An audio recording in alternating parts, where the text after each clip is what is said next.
ఆ నియోజకవర్గంలో ప్రతిపక్షం పూర్తిగా కనుమరుగైందా? వైసీపీ నియోజకవర్గ ఇన్ఛార్జ్ చుట్టపు చూపుగా మాత్రమే వచ్చి వెడుతున్నారా? ఆ ఇన్ఛార్జ్ ఎలాంటి కార్యక్రమాలు చేయడం లేదా?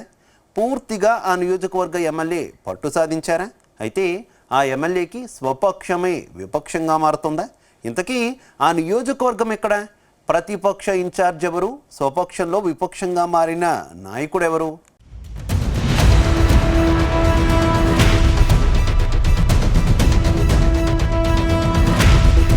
కాకినాడ జిల్లా పిఠాపురం నియోజకవర్గం ప్రజలను స్థానికేతరులను మాత్రమే ఎమ్మెల్యేగా గెలిపిస్తారని ఒక ముద్ర ఉంది. ఇది ఇప్పటినుంచో వస్తున్న సాంప్రదాయం. గతంలో సంగిశెట్టి వీరభద్రరావు, మోహన్ రావు, పెండం దొరబాబు, వంగా గీత ఇలా ఎందరో ఇతర ప్రాంతాల నుంచి వచ్చి ఇక్కడ ఎమ్మెల్యేలు అయ్యారు. గత అసెంబ్లీ ఎన్నికల్లోనూ పిఠాపురం నుంచి పవన్ కళ్యాణ్ గెలిచారు. ఇప్పుడు పవన్ అంటే పిఠాపురం, పిఠాపురం అంటే పవన్ గా మారిపోయింది. 2019లో పోటీ చేసిన 2 చోట్ల ఓటమి చవిచూసిన పవన్ కు పిఠాపురం ఓటర్లు పట్టం కట్టారు. పిఠాపురానికి మహారాజును చేశారు. పిఠాపురంను ఆయన ఇప్పుడు ఓన్ చేసుకున్నారు. చివరికి ఇక్కడ ఎవరు నిలబడినా పవన్ తప్ప ఎవరికీ డిపాజిట్లు దక్కవు అన్న పేరు సంపాదించారు.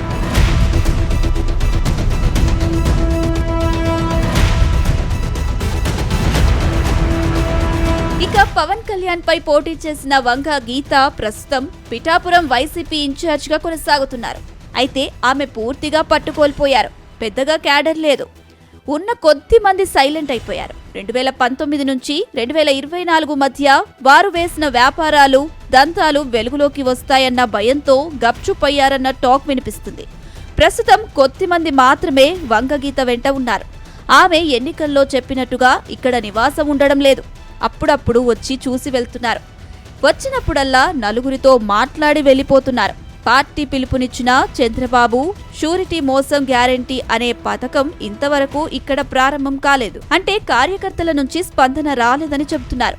దీంతో ప్రతిపక్షం పూర్తిగా ఇక్కడ తుడిచిపెట్టుకుపోయిందనే టాక్ వినిపిస్తుంది.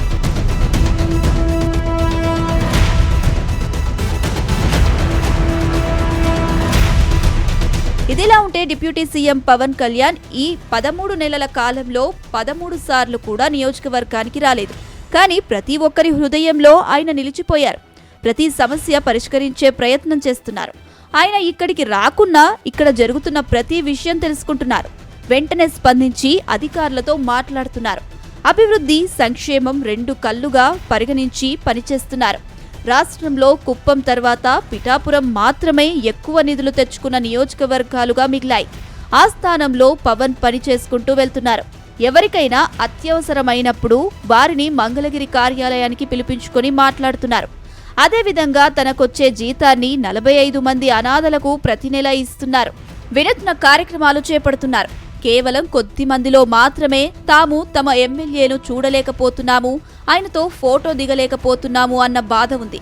మిగిలిన వారంతా ఆయన వస్తే ఏమిటి, రాకపోతే ఏమిటి, అభివృద్ధి జరుగుతుంది, మా సమస్యలు తీరుతున్నాయి అన్న ధీమా వ్యక్తం చేస్తున్నారు.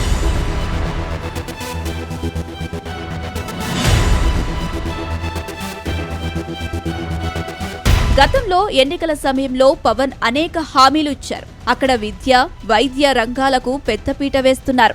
మత్స్యకారుల చిరకాల వాంఛ అయిన ఉప్పాడను కోత నుంచి రక్షించే కార్యక్రమానికి శ్రీకారం చుట్టారు.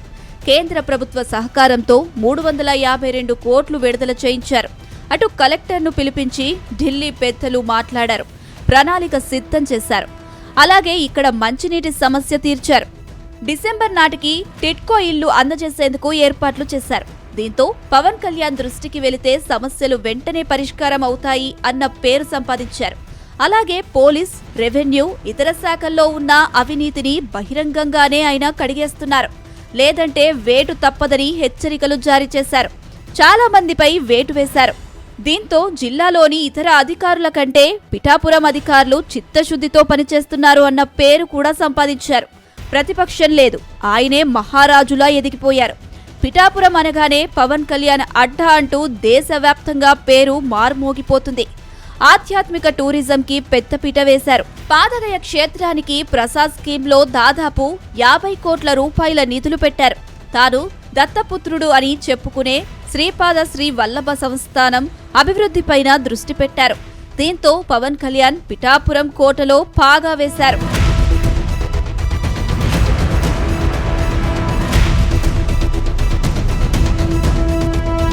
ప్రస్తుతం పిఠాపురంలో ప్రతిపక్షం లేదు, అంతా స్వపక్షమే.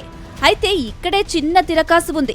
స్వపక్షం అంటే కూటమికి చెందిన టీడీపీ మాజీ ఎమ్మెల్యే పిఠాపురం ఇన్ఛార్జ్ వర్మ ఆయనకు కంటిలో నలుసులా తయారయ్యారు.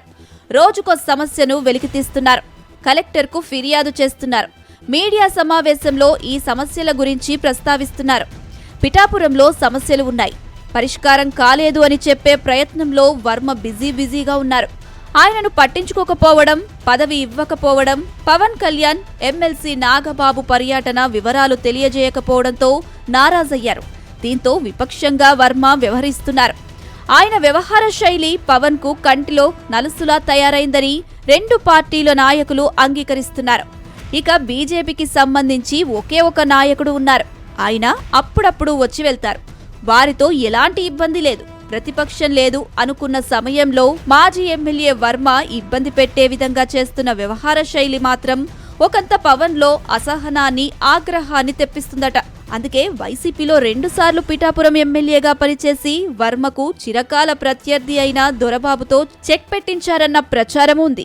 ఇప్పుడు ఆయనకు స్థానిక సంస్థల ఎన్నికల్లో జనసేన కూటమి అభ్యర్థులను గెలిపించే బాధ్యతలు అప్పగించినట్లు సమాచారం. వర్మ దూకుడుకు దొరబాబు కళ్లెం వేసే ప్రయత్నాలు చేస్తున్నట్టు తెలుస్తుంది. అయితే వర్మ ఓ సమస్య లేవనెత్తే వెంటనే ఆ సమస్యకు సంబంధించిన వారితో దొరబాబు మాట్లాడుతున్నారు. సమస్య బయటికి రాకుండా పరిష్కారాన్ని చర్యలు తీసుకుంటున్నారు. దీంతో వర్మది తన స్థాయి కాదు. వర్మ ఒకసారి ఎమ్మెల్యే చేస్తే దొరబాబు 2 సార్లు ఎమ్మెల్యేగా చేశారు. ఆయనే చూసుకుంటారు అన్నట్టుగా పవన్ కళ్యాణ్ ప్రణాళిక వేసి అమలు చేస్తున్నారు. దొరబాబుకు నియోజకవర్గంపై పట్టు ఉండడంతో ఆయన పిలిచిన వెంటనే ఏ పార్టీ వారైనా వెళ్తున్నారు. ఇది వర్మలో మరింత అసహనాన్ని పెంచింది.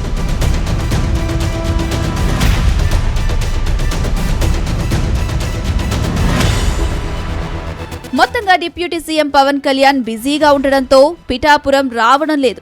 కానీ జనసేన ఇన్ఛార్జ్ మారెడ్డి శ్రీనివాస్, ఎమ్మెల్యేలు హరిప్రసాద్, నాగబాబు, టిట్కో చైర్మన్ అజయ్ కుమార్తో పాటు జనసేన పాత కాపులు పనిచేస్తున్నారు. అటు జనసేన కాకినాడ ఎంపీ ఉదయ్ శ్రీనివాస్ వచ్చి వెళ్తున్నారు. దీంతో జనసేన బలం పెరిగింది. వైసీపీ అభ్యర్థి పత్తా లేకుండా పోయారు. తన ఉనికి చాటుకునేందుకు వర్మ ప్రయత్నాలు చేస్తున్నా అవి వీగిపోతున్నాయి. దీంతో పిఠాపురం పవన్ పరం అయిపోయిందంటున్నారు పొలిటికల్ పరిశీలకులు.